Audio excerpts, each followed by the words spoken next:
Hello and welcome to this Leaders Panel on Women's Equality Day. I am Zarah Al-Kudcy, as it says in my little Zoom frame. I'm Head of Commercial Partnership Development at Formula One and also a trustee of the Women's Sport Trust. And delighted to be joined today by Beth Barrett-Wild from the Women's 100 and Lynsey Douglas from Nielsen. Both, I should also caveat, people I've known for a number of years. If this descends into a bit of a bar brawl discussion, that's why.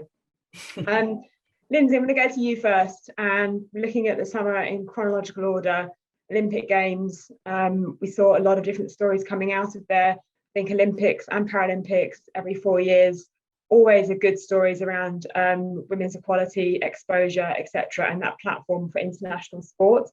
Kind of what have you seen come out of the Olympics this year?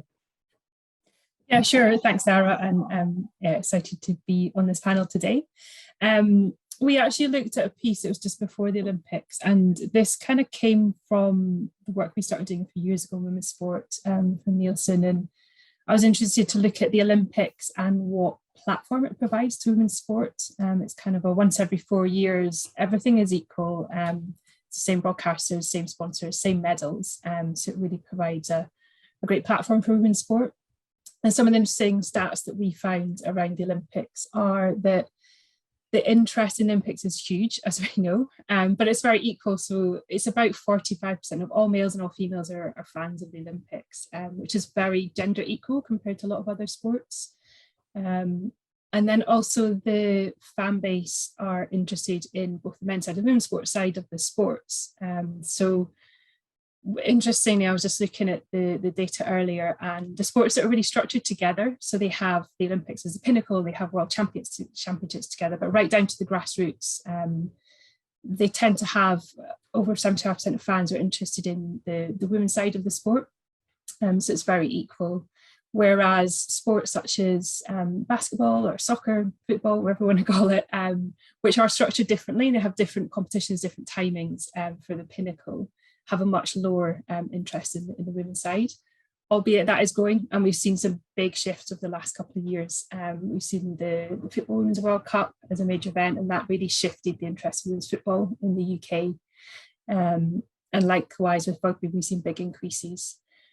So that's really interesting in the Olympics, that we do see that massive equality for women's sport. And I think, nicely teeing up Beth, but I think that's where I find the 100 really interesting, in that it's structured the same from the start and it's a new competition. And I think we'll really see the benefits of that in terms of interest, fan base, equal gender interest in terms of the people who are the fans and fans of both sides of the sport. Yeah, I mean, you've mentioned to segue into Beth, I think it's been interesting to see what the Olympics has done for women's football. As that's then also worked into the World Cups, and how particularly London 2012, the role it played in sort of the profile that the women's football team got, and then built on with their World Cup success. I guess, Beth, in the same way, what have been sort of the lessons learned and some of the outcomes and outputs that you've seen so far with specifically the women's 100 and women's cricket as part of the 100 overall? Yeah, thanks, Sarah. So my role obviously is head of the 100 women's competition. So for anybody that's listening that doesn't know what the 100 is, it's our brand new world-class domestic cricket competition that we've launched this summer from the start, with both men's and women's competitions presented alongside each other. So we've got 8 brand new city-based teams, and they're playing this exciting new 100 ball format. And I think what we have been able to do and had the opportunity to do with the 100 is to launch that competition from the start for both men and women. I think historically, Lynsey alluded to it there, in terms of team sports in particular, what tends to happen is that a new competition is launched for the men, and then several years later, a women's element gets bolted onto that. So what we have had the opportunity to do, I suppose, is to start the competition from the very beginning, with the male and the female teams playing for the same teams under the same brands, that kind of one club, two teams mentality, and really present women's and men's cricket on that same platform. And I think that is unique, actually, that we've had the opportunity to do that. And I think when you look at the Olympics and you look at sort of, the events that are available and that men and women can compete in those same events alongside each other with that same level of broadcast coverage, they're some of the things that we have been able to benefit from through the 100. So it's not the case across the whole game of cricket. We still have some enormous levels of inequality actually between the male and the female game. But I think with the 100, what it gives us is this platform to really accelerate the closing of that gap between men and women. So it's got off to a brilliant start. We're still not quite through yet. We've got our finals day on Saturday, but I think the direction of travel is really positive, and I think we've already started to see, just in terms of attendances, broadcast viewing figures, etc., that level of interest in particular around the women's competition is really accelerating. And what have been some of the silver linings that you've possibly had from the delay of the 100? Should have been on last summer, got pushed back to this summer, and some of the kind of things that I've heard, I was at the Oval watching the Invincibles, and some of the conversations I heard were around, actually it gave the women's team in particular another year to train and prepare for this summer. The double headers, the COVID bubbles that sort of forced that integration. Can you talk through some of the benefits, possibly, if I use that word, from the last year?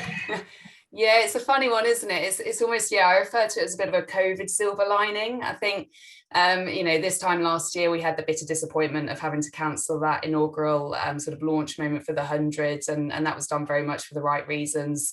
And I think there's a lot actually of media speculation about what the impact of COVID might be on women's sport in particular. And I think a lot of nervousness that we might see this halt in momentum. I think in particular with regards to cricket, it would just come off the back of 87,000 people watching a T20 Women's World Cup final in Melbourne. I think that was the last big major sporting event in the world anywhere, actually, before the virus hit worldwide. But I think what we've been able to do actually is take a step back and look at not how we lose momentum, but actually how we catch up with that momentum. So I think the model that we were due to deliver last year had a lot of, it was quite a separate model actually. We had the men's competition and we had the women's competition, and a lot of the women's matches were being played as standalone entities and some smaller venues, which we felt was the right model for the time. But I think actually what we've been able to do is integrate the two. So we've got this one seamless proposition, which is the 100, which has the women and the men playing on the same day in the same venues. It's this back-to-back match day model. So it means that people coming to watch those match days can watch the women and the men at the same time. And I think the other thing that you mentioned there in terms of the quality of the cricket that's being played now, and I think that is so important when we're looking to ways that we can really elevate and sell women's sport, is the quality of sport that's actually being played needs to be something that people want to watch. And I think we've really seen that in particular with our domestic players. So they've had an extra year through our new regional professional domestic structure that we've been able to establish over the last 12 months to really accelerate the development of those players. So it's not just relying on the England women's players and our overseas stars, albeit they have put in some amazing performances. But what we're starting to see is that next generation. So the likes of Alice Capsey at Oval Invincibles, and the fact that she scored 50 odd not out in front of 15,000 people at Lords within the competition. Like, it's really just, again, accelerated that sort of quality and professionalism. So it's a really funny one, actually. Yeah, the COVID silver lining, I think we've been able to take advantage of, I suppose, and to create something which I think actually we've been able to bounce back bigger, brighter and bolder for women's cricket. Yeah, and I think, Lynsey, I want to come to you in a minute on a question on data, but just to pick up on something you said, Beth, around, getting that visibility of top-level women's domestic cricket to a broader audience. I think sometimes, and maybe a question for both of you, sometimes we so often fall into this trap of thinking that women's sport is about getting just women to watch. And actually, for long-term change, it's about building, I was, again, at the Oval, all these young boys just watching women's cricket as much as the young girls, that it starts to become the norm of that's just cricket. And how important is it for both short and long-term change to build that understanding and advocacy, whether it's young boys through to, dads, uncles, etc.? Oh, yeah, I think that is super important. I think that whole normalizing men and women on the same platform, and I think in particular for that next generation. So for the 100, its core proposition really is about throwing cricket stores open to more people, especially families, and we've gone quite hard on that family audience. So that means that for young families coming in to watch the game, possibly for the first time, the fact that they are seeing women and men at the same time playing to a really high standard with the same event presentation, it looks and feels the same, it looks blockbuster, it looks like something they want to watch. It just really normalizes that. And I think, yeah, as you said there, Zara, I've noticed it as well, actually. So young boys in particular coming and watching the women's game, and the fact that their favorite player might be Sophia Dunkley, that's really cool, and how we can sort of, yeah, really build on that. And I think one of the phrases that I've almost used quite a bit is like, the 100 gives us this amazing and unique second chance to make a brilliant first impression about what cricket is and who it's for. So it's, you know, it's not without some of it's got challenges, of course it has, but I think that normalizing of men and women on the same platform in the same kits is just so important. Sorry, Lynsey. I was just going to say, to add to that, I think that's really true of a lot of the women's team sports. Like, we see in the data that the fan base is around 60% male, 40% female. So I think it's really important to consider women's sport as sport to engage sport fans. And on top of that, the data also shows that women's sport is seen as family orientated, it's seen as progressive, inspiring. So I think using those aspects to think about how you market sport, how you communicate, how brands might activate, is really key, just to bring it to life and to drive that fan base, and not necessarily consider it as completely separate to men's sport, women's sport. It's sport and engages a sporting fan base. So it's just to build on that before I go down my other question route. So we're talking about equality, because I think, why is it that a double header has worked so well for the 100? Is it because it's a new brand, a new product that comes without cultural baggage, versus, we look at football and rugby, there have been many governing bodies and leagues and individual clubs that have tried double headers, and there is not, we've all been to them, there's a disparity in attendance, or whether it's scheduled, one might be scheduled on one broadcaster, one on another, etc. Lynsey, just picking up on what you just said, why or how, like, what are the lessons that can be learned from the 100 that can be brought into some of these other female team sports when it comes to that double header format?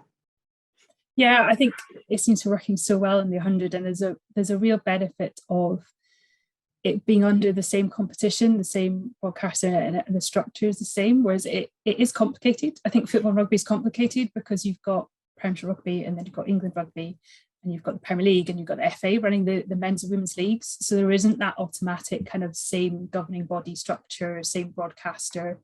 So you can't automatically have a kind of double header where everything is the same, like you've got the broadcast in for the same commentators and aspects like that.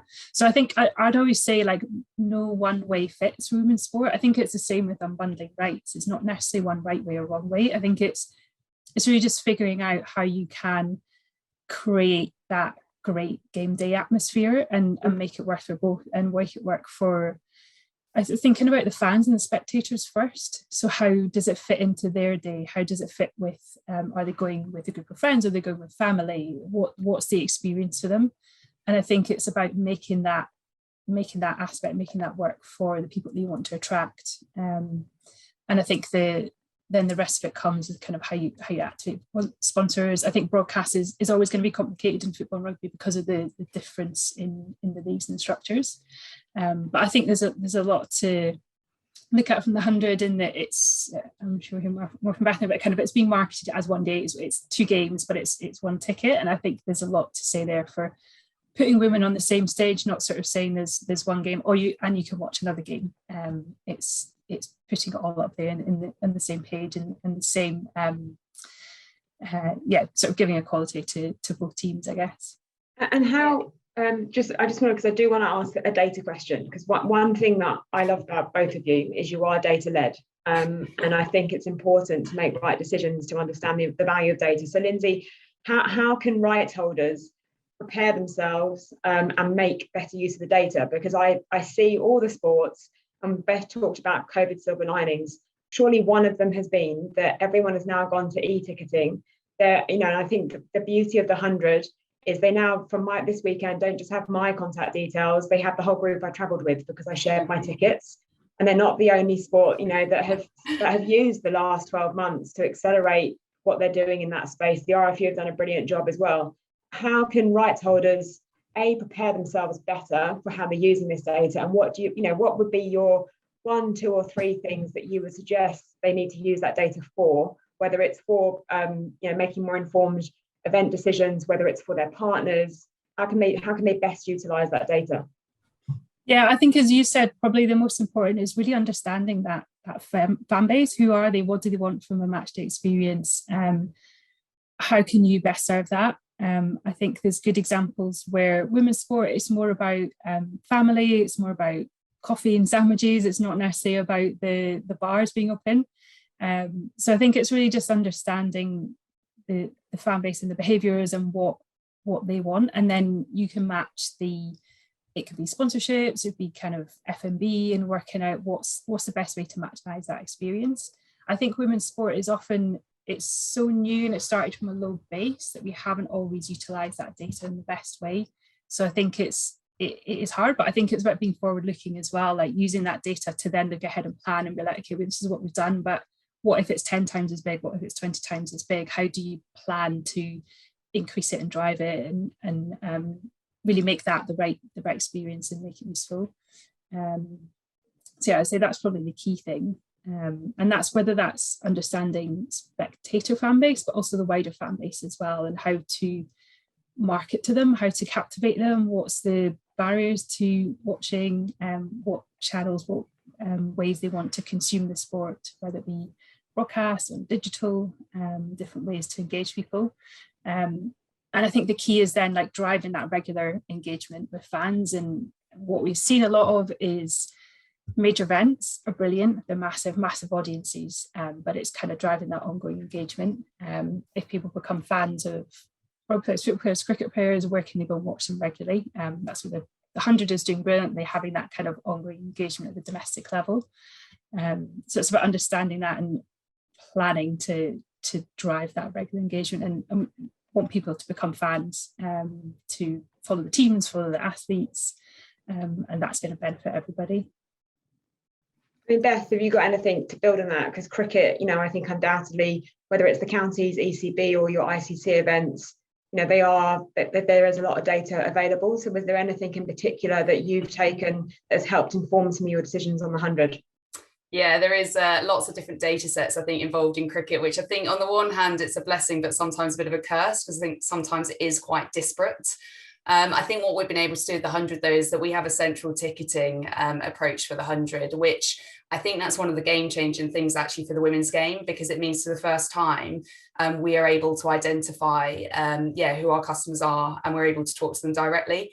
And I think off the back of this first edition of the competition, we're going to do lots of clever segmentation, or we're going to work with partners to do lots of clever segmentation of that data to really understand who the fans were that did come to watch the women's match. Because let's be honest, it's not all, when we have a sellout at Lords, it's not all 27,000 people came to watch the women. It's roughly coming up to 2/3, which is pretty good. Like we're around that sort of 60% mark. So how do we talk to those people? And then how do we work with that to then maybe cross promote to other opportunities to watch the women's game? And I think that's the thing that really excites me now, actually, in terms of how we work with that fan base and almost signpost them to other opportunities. So we've got an England women's series coming up against New Zealand in September. So how do we look to cross-sell to those people? And I think, I'm learning about this all the time, and it feels like what we've been able to do with the 100 is really approach the marketing of women's cricket, not properly, but like with a level of finesse and professionalism that we've not necessarily had the opportunity to do at a domestic level before. So I think we have invested heavily. I think people talk to me about, how have you managed it? And it's like investment in marketing, investment in sort of, that data-led approach, investment in that scale and visibility. And I think also we have benefited from the fact that it is, we've been able to use the scale actually of the men's competition. So I've been asked quite a few times recently about, could you have just invested the same money into the Kia Super League, which was the T20 domestic women's competition, which has run for the last 4 years. And that's just not the case, I'm afraid. We are still at a stage in the maturity of the game where we do still need to grow, and how we can work and grow with the men's game and almost use that scale of visibility and sort of not piggyback, but really integrate and present the women's game to that level is really important. So I think that data-led approach is just so important to growing our audiences. I mean, it can be hard as well, because I think sometimes it's hard when we've all worked in places where there are certain people that view data as a number, and great, we'll just blast them, that'll convert into sales or whatever it is, and actually you then get drop off. So it can be quite hard actually to educate internally as well of it's a valuable asset. So you can learn a lot, but you can also lose a lot if you get it wrong. I guess just on what you were just saying, how have you gone about having probably what were a lot of internal stakeholder discussions to sort of win over the different approaches you were taking, and right from even the players, sort of getting their buy-in to the new approach, right through to all your different stakeholders, because that's something I think everyone in women's sport, the challenge they face of getting support internally. I mean, I think kudos to the ECB for appointing you in your role and recognising that the women's 100 in particular needed a sort of head of to steer that conversation and navigate and be that focal point for everyone. But how have you then approached that, Beth, as an individual with those stakeholders? Yeah, look, I think it's been an interesting journey, actually. I've been in this role for sort of 2.5, nearly 3 years now. And I'd say when I first came in, I wouldn't ever say that there was resistance. I think there was an element of, we know we need to do the women's competition. We know that there's something there, but nobody quite knew how big and powerful it could be. And I think it's only actually now that we're delivering and we're starting to see the numbers coming through that we're really starting to realise actually that the enormous potential that there really is. I think I've been very fortunate. I think there is, we're on this journey around women's cricket, and I think there is a lot of internal support, and that comes right from the top. So Tom Harrison, as our chief executive, is very vocal on this, and I think he does understand the opportunity, and I think we've got a lot of very key people internally that are supportive of it. So look, I've been fortunate, I suppose, that I've had that backing and support. But I think we have all been on a journey, and I've spoken quite a lot with Sanjay Patel, who is MD of the 100 recently, about this sort of, we're on the bus at the moment in the middle of the competition and just sort of reflecting on everything that is being delivered. And there have been some moments which have been quite tough and quite challenging, but I think there's been a lot of internal belief throughout. So we're fortunate and excited, I guess, about where we can go in the future. Lynsey, from the various different brands and rights holders you've worked with, how do you go about persuading someone on the investment of understanding? It's sort of Beth talked about investment. Now, not every rights holder has deep pockets, and that's often the challenge that I hear, that people say, well, we'd love to do something data led, but we don't have the budget for that.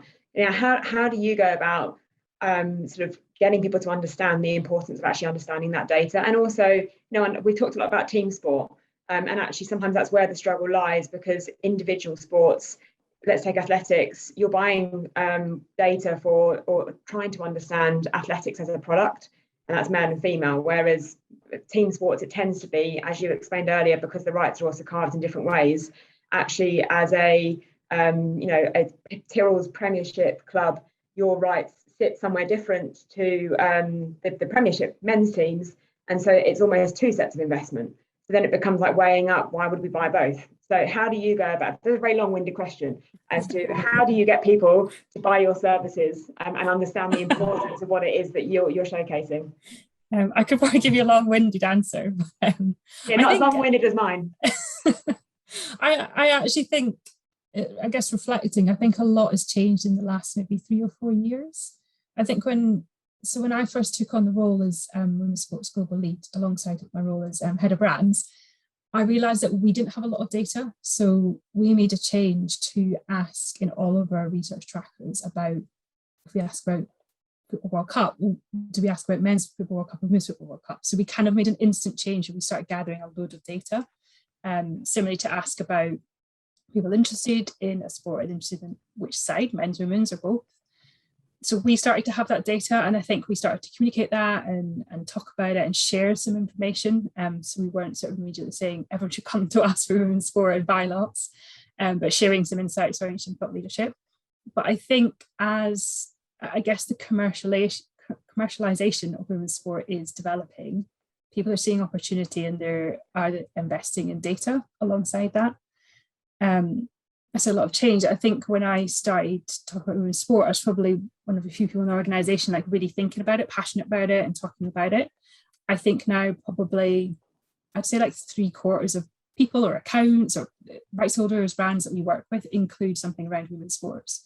I think there's been a massive change there, that it's not just an area off the side, but the big rights holders are looking at it, and it's a key part of their strategy, and it's a focus, and they realise the opportunity around it.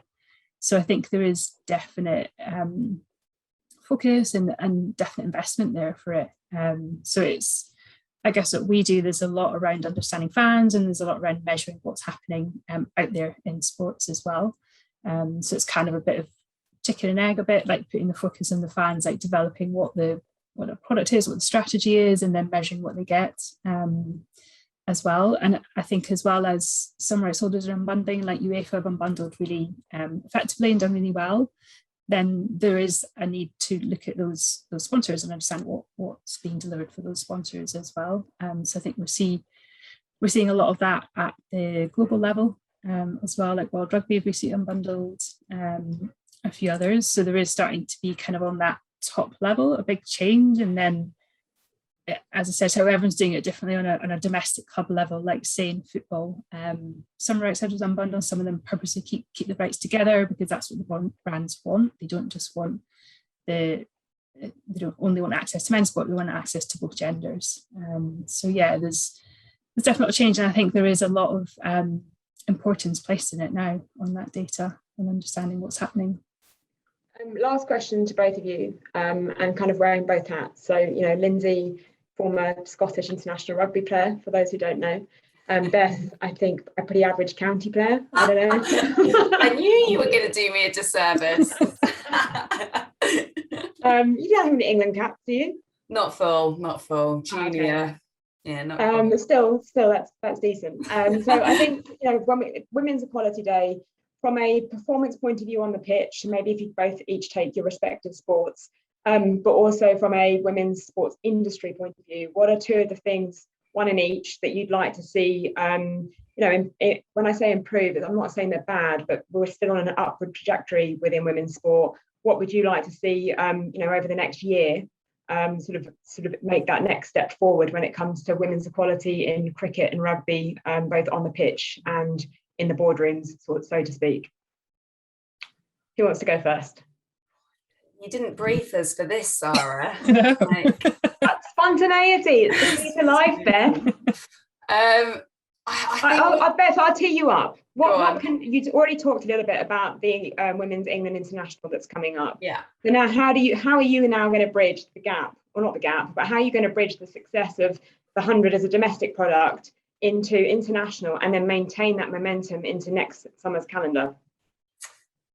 Yeah, look, so I think it is about this momentum that we've built up through the 100 and these amazing attendances that we've seen, and how we do hopefully translate those crowds into those England Women's Internationals. I know there's a big piece of work happening behind the scenes around how we're going to look to market and promote the England women's team and what that looks like. And I think especially we've got an enormous opportunity next year actually with the Commonwealth Games and women's cricket being included within that. And that's, I guess, a bit of an anomaly, I suppose, because there's no men's equivalent of it. So how do we make the most of that opportunity? So I think that's something that really excites me, actually. It feels like we've laid really solid foundations over the last 4 weeks. And I think we've demonstrated actually that the market is very much there for women's cricket. It's just about how you present and sell it. So I think we've done a lot of learning. So it's how we take those learnings into next month with the series against New Zealand, and then into next year with the Commonwealth Games.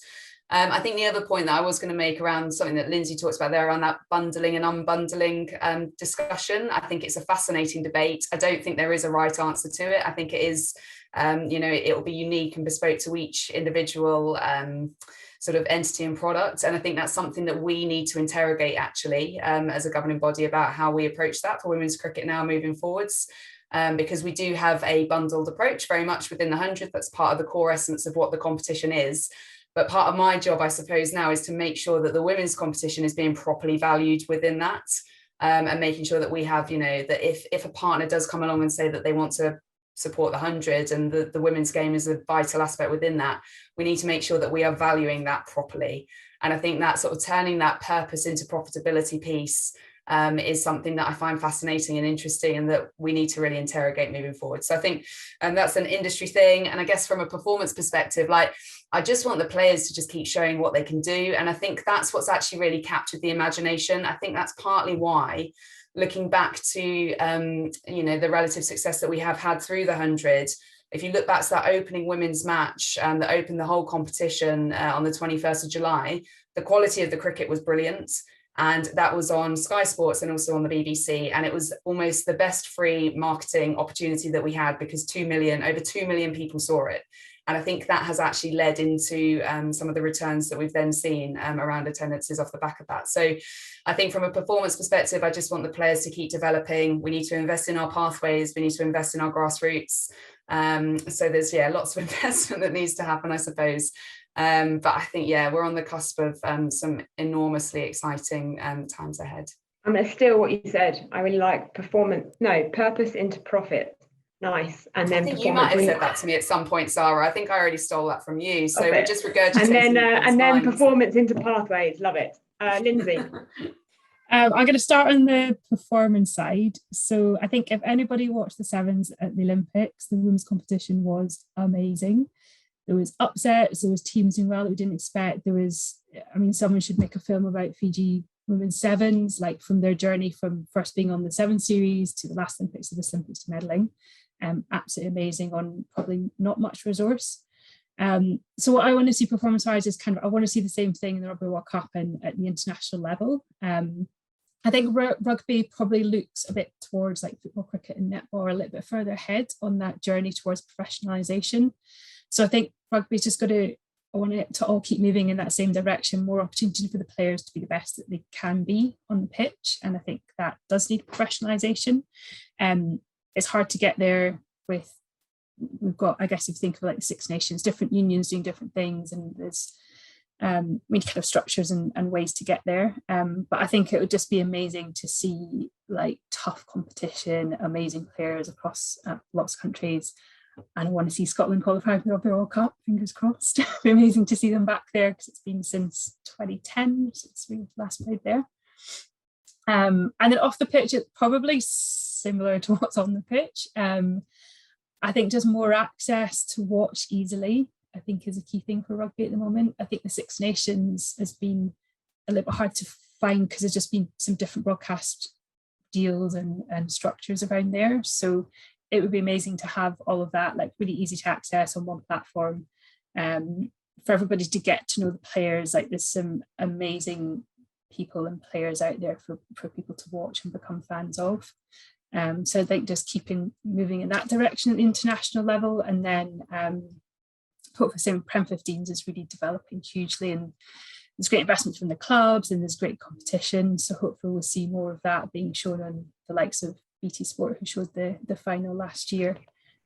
So more access to watch it, I think, will be great, and it's all just going to help each other work together, those different aspects. If Fiji are going to have a film, then Ruby Tui definitely needs a Hollywood contract as well. I think from the looks of it, Snoop Dogg might be close to signing her up. Thank you both. I, as you know, could just sit and talk to you for probably the rest of the day. I think you're both on Twitter if anyone wants to look for you, although please don't follow Beth, because I can't deal with the fact she's becoming an influencer. I think that's a wrap. So thank you.